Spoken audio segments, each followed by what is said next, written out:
बिस्मिल्लाहिर्रहमानिर्रहीम अस्सलाम वालेकुम रहमतुल्लाहि व बरकातुहू। May peace mercy and blessings of अल्लाह सुब्हानहू व तआला be upon all of you my dear friends and viewers. आज हम जमहूरियत के बारे में कायदे आज़म के ख़यालात के मुतल्लिक़ एक पैराग्राफ पढ़ते हैं। इस पैराग्राफ की हम ट्रांसलेशन सीखेंगे, इसमें टेंसेस को भी देखेंगे, इसमें सेंटेंसेस का स्ट्रक्चर देखेंगे और वोकैबुलरी के मुख्तलिफ अल्फाज भी देखेंगे और बामुहावरा ट्रांसलेशन करेंगे। तो इंशाल्लाह आपको ये ट्रांसलेशन पसंद आएगी और आप इंजॉय करेंगे। तो पैराग्राफ को पहले पढ़ लेते हैं। कायदे आज़म को जमहूरियत से बेपनाह मोहब्बत थी। वो आमरीत की सभी शक्लों से नफरत करते थे। वो हर आदमी के बुनियादी हकूक़ पर यकीन रखते थे। उन्होंने कौम से कहा था कि अगर हुकूमत कोई गलती करती है तो इस पर तनकीद करो। वो समझते थे कि जायज़ तनकीद कौम की बेहतरी के लिए ज़रूरी है। कायदे आज़म ने अपने नाक़दों को कभी गाली या धमकी नहीं दी थी। तो ये हमारे पास पैराग्राफ है। इसके अल्फाज को देखते जाते हैं साथ साथ और ट्रांसलेशन भी करते जाते हैं। तो जमहूरियत का तो आपको पता है कि डेमोक्रेसी होता है, ठीक है, डेमोक्रेसी। और बेपनाह, बेपनाह के लिए आप ग्रेट लिख सकते हैं, ठीक है, ग्रेट लव, ग्रेट ग्रेट लिख सकते हैं आप लोग, ठीक है। और अगर ये वर्ड आपके जहन में नहीं आ रहा, पैशनेट भी आप लिख सकते हैं, पैशनेट लव, पैशनेट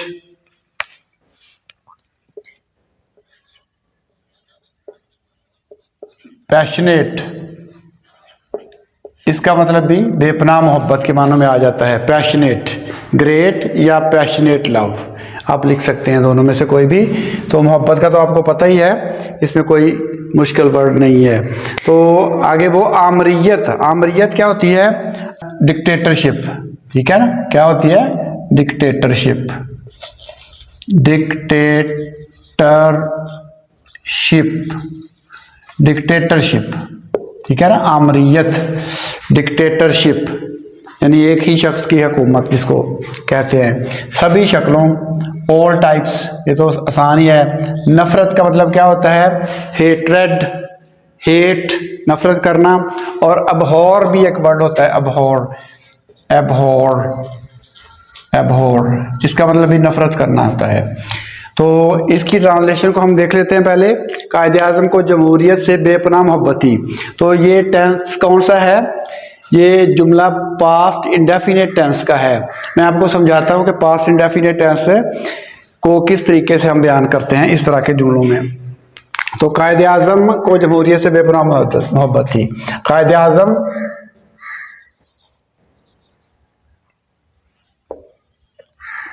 कायदे आज़म हैड, ग्रेट लिख लें, पैशनेट लिख लें, great love, great love for democracy. अब देखिए इसको, अब यहाँ पे हमने हैड यूज किया है, मोहब्बत करते थे। तो हैड जो है वो प्रेजेंट जो है हैज़ और हैव होता है, और उसकी जो सेकंड फॉर्म है वो है हैड, ठीक है। तो पास्ट इंडेफिनेट में हैड हम यूज करेंगे। तो ये V2 है, ये V2 है, ठीक है। हैज़ हैव की सेकंड फॉर्म है।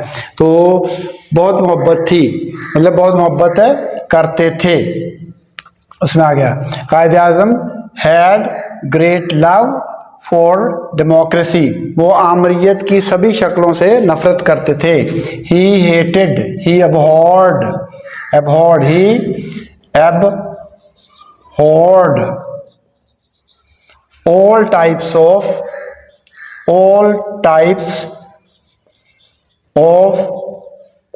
dictatorship।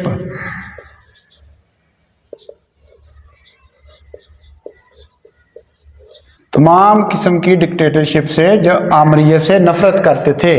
अबहॉर्ड नफरत करते थे, या hated, he hated second form past indefinite tense में जो अफर्मेटिव सेंटेंसेस होते हैं उसमें सेकंड फॉर्म यूज होती है। वो आमरीत की सभी शक्लों से नफरत करते थे। He hated all types of dictatorship. वो हर आदमी के बुनियादी हकूक पर यकीन रखते थे। यकीन रखना तो आपको पता है क्या होता है, यकीन रखना, बिलीव। और बुनियादी हकूक क्या होते हैं, बेसिक राइट्स। Basic rights. तो सिंपल सा सेंटेंस है वो, हर आदमी के, हर आदमी से मुराद यहाँ पे हर शख्स है, ठीक है ना। ही believed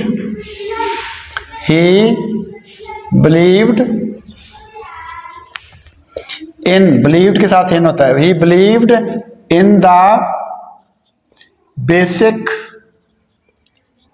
rights of every person. यहाँ पे आदमी से मुराद पर्सन है, ठीक है, मर्द भी हो सकता है, खातून भी हो सकती है। वो हर आदमी के बुनियादी हकूक पर यकीन रखते थे। ही believed in the basic rights of every person. उन्होंने कौम से कहा था, तो कहा के लिए क्या होगा यूज, आस्क्ड। कहा था, ठीक है ना, आस्क्ड। तो अगर हुकूमत कोई गलती करती है, गलती करना, कमिट मिस्टेक, कमिट मिस्टेक, ठीक है ना। तो गलती करना, कमिट मिस्टेक करती है तो इस पर तनकीद करें, तनकीद करो, क्या करो, क्रिटिसाइज करना, तनकीद करना, ठीक है। और दूसरा इसके लिए आप वर्ड यूज कर सकते हैं डायाट्राइब भी शदीद तनकीद होती है, ठीक है, डायाट्राइब, DIATRIBE। आप इसकी जगह पे डायाट्राइब भी लिख सकते हैं, डायाट्राइब ये भी लिख सकते हैं। तो इसकी ट्रांसलेशन कर लेते हैं। उन्होंने कौम से कहा था, ही asked the nation,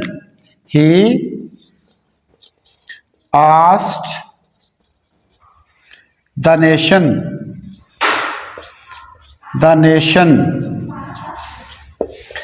to criticize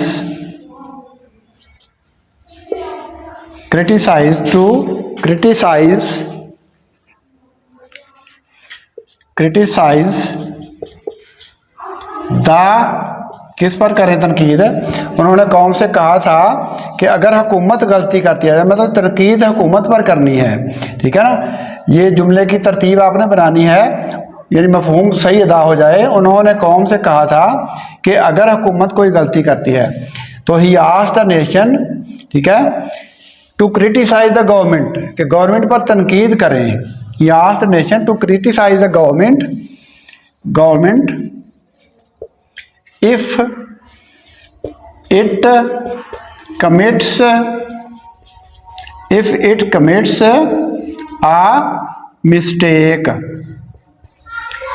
it commits a mistake, अगर ये गलती करती है तो इस पर तनकीद करें। अगर हुकूमत गलती करती है, he asked the nation to criticize the government if it commits a mistake, अगर ये गलती करती है तो इस पर तनकीद करें। वो समझते थे कि जायज़ तनकीद कौम की बेहतरी के लिए ज़रूरी है। तो जायज़ तनकीद क्या होती है, जायज़ फेयर क्रिटिसिज्म। जायज़ के लिए क्या होता है वर्ड, फेयर क्रिटिसिज्म, तनकीद के लिए क्रिटिसिज्म,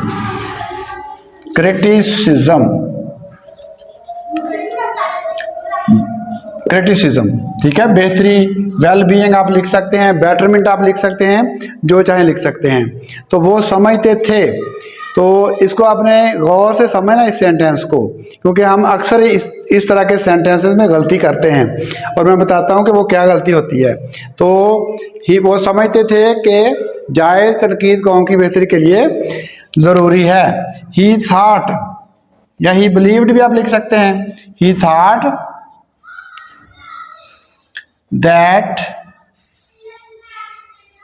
fair criticism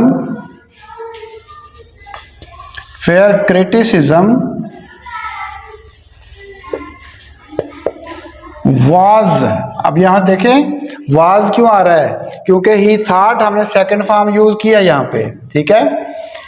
इसलिए पहले हिस्से में अगर सेकंड फॉर्म यूज की है तो हमने दूसरे हिस्से में भी पास्ट को ही यूज़ करना है, प्रेजेंट को यूज़ नहीं कर सकते हम, ठीक है। तो ये आपने यहाँ पे हमारी अक्सर मिस्टेक हो जाती है, क्योंकि ज़रूरी है तो हम समझते हैं कि यहाँ पे हम इज़ लगा देंगे, लेकिन इज़ नहीं आएगा। तो ही thought that fair criticism was necessary for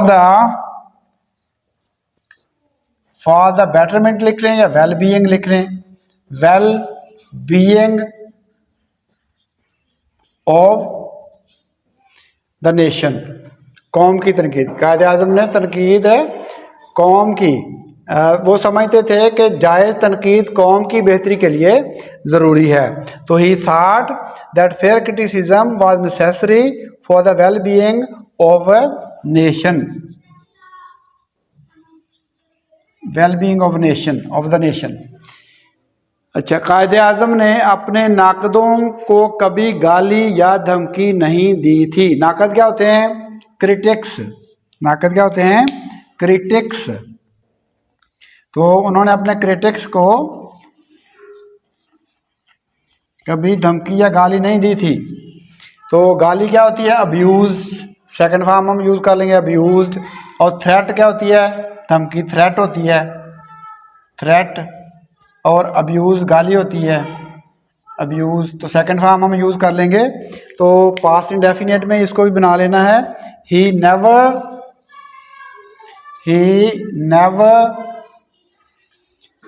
abused or threatened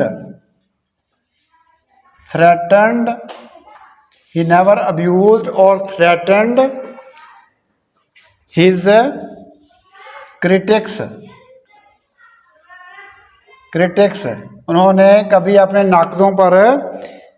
नाकदों को गाली या धमकी नहीं दी थी। तो he never abused और threatened his critics। तो देखिए ट्रांसलेशन को एक दफ़ा हम फिर पढ़ के देख लेते हैं, अगर कहीं पे कोई गलती होगी तो हम उसको भी रिमूव कर लेंगे। तो देखिए, कायदे आज़म को जमहूरियत से बेपनाह मोहब्बत थी। Quaid e Azam had great love for democracy. उसके बाद वो आमरीत की सभी शक्लों से नफरत करते थे। ही अबहॉर्ड या he hated all types of dictatorship. वो हर आदमी के बुनियादी हकूक़ पर यकीन रखते थे। ही believed in the basic rights of every person. उन्होंने कौम से कहा था कि अगर हुकूमत कोई गलती करती है तो इस पर तनकीद करो। He asked the nation to criticize the government if it commits a mistake. उसके बाद वो समझते थे कि जायज़ तनकीद कौम की बेहतरी के लिए ज़रूरी है। ही thought that fair criticism was necessary for the well-being or betterment of the nation. He never abused or threatened his critics. उन्होंने अपने नाकदों को कभी गाली या धमकी नहीं दी थी। तो ये हमारे पास ट्रांसलेशन आ गई। इसका आप स्क्रीनशॉट भी ले सकते हैं और ट्रांसलेशन यहाँ से आप सीख भी सकते हैं, यानी सिंपल तरीके से आप ट्रांसलेट कर सकते हैं, मफ़हूम की अदायगी कर सकते हैं। मुझे उम्मीद है कि आज का मेरा ये जो ट्रांसलेशन का पैराग्राफ है आपको पसंद आएगा। तो फिल वक्त हम आपसे इजाज़त चाहते हैं। अल्लाह हाफिज़। अस्सलामु अलैकुम वरहमतुल्लाहि वबरकातुहू।